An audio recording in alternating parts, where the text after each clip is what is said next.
Di sini ada contoh untuk minimasi. Biasanya untuk minimasi ini digunakan untuk mencari biaya minimum dalam suatu produksi untuk mendapatkan biaya terendah terhadap suatu produk. Untuk soal atau kasus tentang minimasi, fungsi tujuan dijadikan menjadi fungsi maksimal dengan mengalihkan fungsi tujuan minimasi dengan min 1. Contohnya adalah fungsi tujuannya 3x1 plus 4x2. Untuk dijadikan fungsi maksimum, maka dikalikan dengan min 1. Berarti min z sama dengan min 3x1 min 4x2.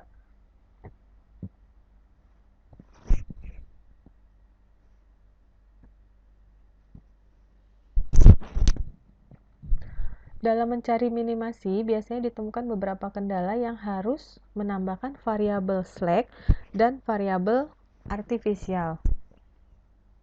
Apabila fungsi kendala bertanda lebih kecil sama dengan, maka ditambahkan variabel slack.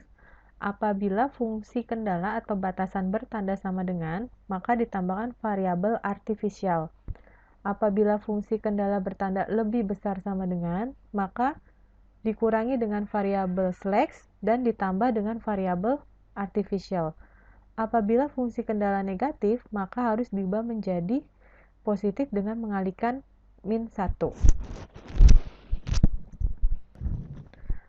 Baik, di sini ada contoh minimasi dengan persamaannya sebagai berikut. Tujuan minimasinya Z sama dengan 7x1 plus 3x2. Untuk fungsi batasannya 4x1 plus 6x2 lebih kecil sama dengan 36. Kemudian 7x1 plus 5x2 sama dengan 35. Kemudian 8x1 plus 4x2 lebih besar sama dengan. Untuk fungsi batasan non negatifnya x1, x2 lebih besar sama dengan 0. Bisa dilihat di sini adalah di sini terjadi penyimpangan untuk fungsi batasan. Ada yang lebih kecil sama dengan, ada yang sama dengan, dan ada yang lebih besar sama dengan.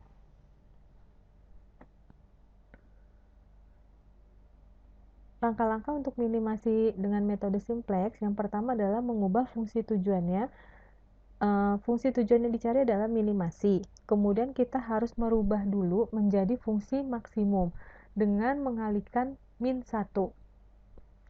Fungsi sebelumnya adalah minimasi dengan persamaan 7x1 plus 3x2.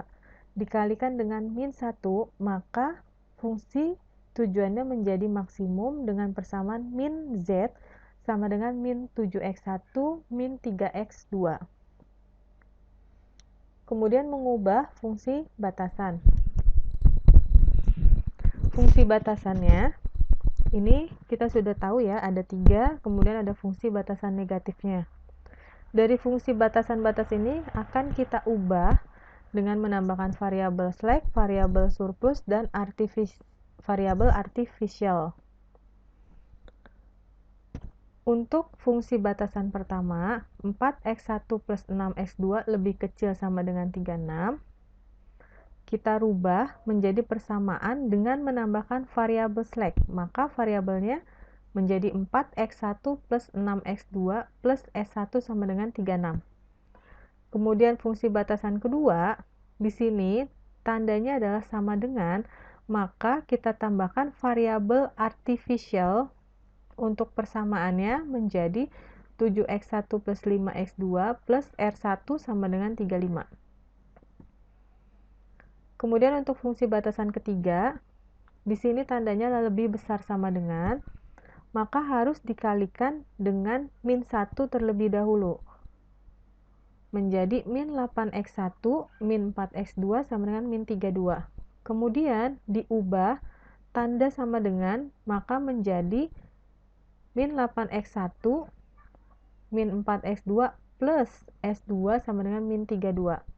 Dikarenakan persamaan sebelah kanan bernilai negatif, ini ya, persamaan sebelah kanannya min 32, maka harus diubah menjadi bernilai positif. Maka harus dikalikan dengan min 1. Persamaannya menjadi 8x1 plus 8x2 min s2 sama dengan 32. variabel S di sini bernilai negatif, ini tidak memungkinkan di dalam metode simplex, sehingga harus ditambahkan variabel artificial, sehingga persamaannya menjadi 8x1 plus 4x2 min S2 plus R2 sama dengan 32. Jadi, ini adalah fungsi batasan yang sudah diubah. Ini fungsi batasan pertama, ini fungsi batasan kedua, ini fungsi batasan ketiga yang sudah ditambahkan variabel slack, variabel surplus, dan ada variabel artificial.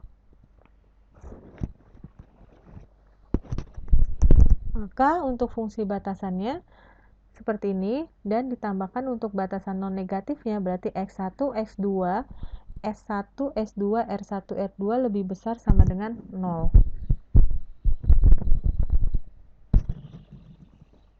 Untuk menyelesaikan masalah minimasi, biasanya menggunakan metode teknik The Big M atau teknik dua fase. Nah, yang kita bahas di sini kita menggunakan metode teknik The Big M.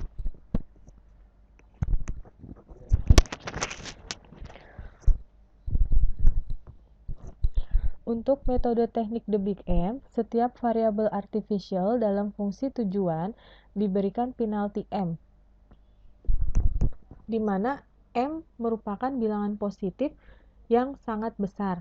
Penalti bertanda negatif apabila fungsi tujuan maksimasi dan bertanda positif apabila fungsi tujuan minimasi.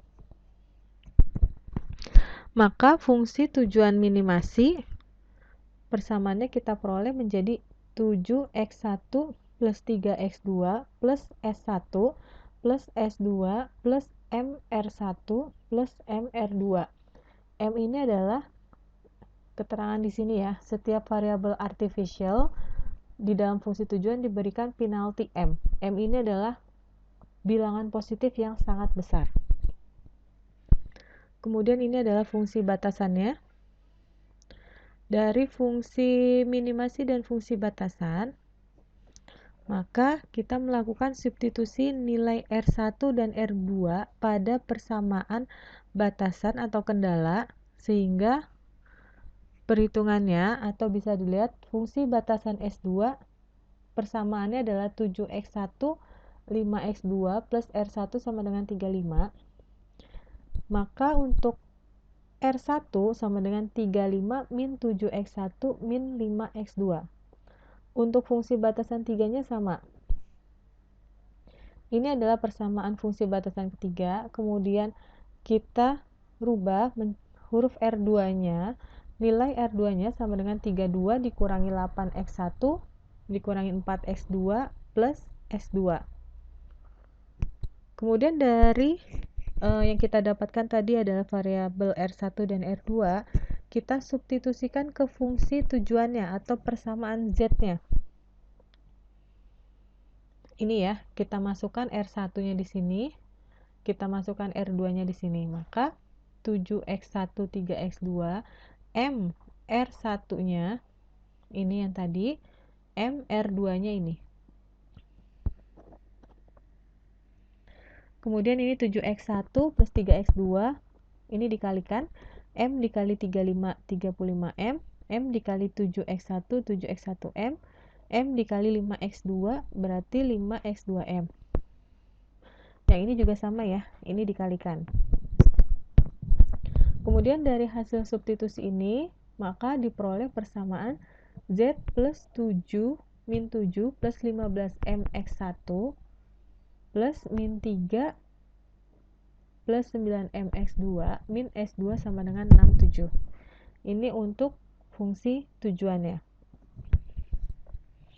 Kemudian yang kita dapat ini adalah fungsi tujuan ini, kita masukkan ke dalam tabel. Maka di dalam tabelnya untuk Z 1 nilainya, untuk X1 maka nilainya min 7 plus 15M ini.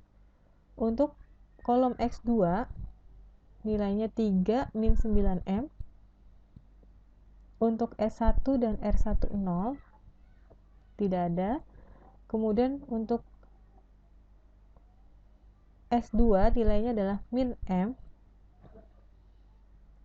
Kemudian ini adalah nilai di sebelah kanan setelah tanda sama dengan, ini untuk nilai kolomnya atau NK-nya, ini 67M. Untuk nilai baris S1, R1, R2 ini diperoleh dari nilai-nilai atau fungsi batasan yang sudah dirubah. Ini contohnya, yang pertama 4x1 6x2 plus S1 sama dengan 36. Ini ya, 4 6x2 1s1 NK-nya sama dengan 36. Ini adalah nilai-nilai untuk fungsi batasan.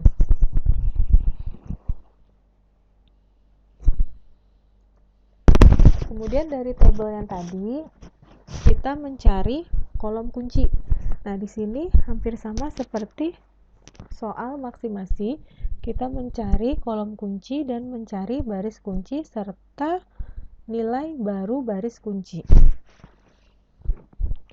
Untuk kolom kunci, ini kita ambil untuk elemen baris Z positif terbesar ya, karena yang kita cari adalah minimasi, maka untuk kolom kuncinya adalah kita cari nilai Z positif terbesar. Nilai Z positif terbesar itu berada di kolom X, ya, karena tadi penalti M itu adalah bilangan positif yang sangat besar. Ini adalah kolom kuncinya. Kemudian menentukan baris kunci, NK dibagi kolom kunci, berarti 67 dibagi ini, 36 dibagi 4, 35 dibagi 7, 32 dibagi 8. Nah, untuk mencari kolom kunci, ini dicari indeks yang bernilai paling kecil, yaitu adalah 4. Maka ini adalah baris kunci, R2, dan X1 adalah kolom kunci.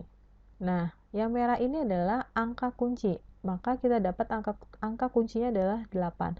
Angka kunci ini adalah nantinya untuk mencari nilai baris baru kunci pada variabel atau variabel dasar R2 yang nantinya akan digantikan menjadi diubah variabelnya menjadi X1. Ini untuk mencari atau membuat nilai baris baru kunci. Variabel R2-nya kita sudah ubah menjadi X1. Ini adalah nilai lamanya 8400 min 1 1324. Ini ya. Kemudian dibagi dengan angka kuncinya adalah 8. Maka 8 dibagi 8, 4 dibagi 8, 0 dibagi 8, 0 dibagi 8, min 1 bagi 8, 1 bagi 8, 32 per 8. Maka didapat nilai baris kuncinya adalah ini. Sudah dapat nilai baris kuncinya, maka kita masukkan ke dalam tabel. Ini adalah nilai baris baru kunci.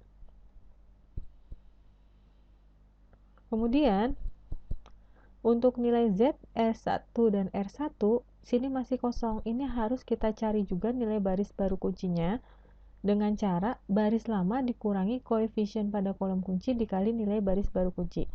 Koefisien pada kolom kunci, ini ya, ini adalah koefisiennya. Untuk Z adalah min 7 plus 15M, untuk S1 adalah 4, R1 adalah 7. Maka ini kita langsung bisa hitung untuk Z-nya. Ini adalah baris lamanya. Ini tadi koefisiennya. Ini adalah baris baru. Nah, ini kita kalikan koefisien dengan nilai baris baru. Kemudian baris lama dikurangi dengan hasil perkalian koefisien dan baris baru. Maka kita dapat nilainya adalah ini. Ini adalah nilai Z untuk baris baru. Kemudian kita menghitung nilai S1, sama ya, ini baris lama dikurangi koefisien dikalikan nilai baris baru. Ini adalah nilai baris baru untuk variabel dasar S1. Dan yang ini adalah untuk variabel dasar R1.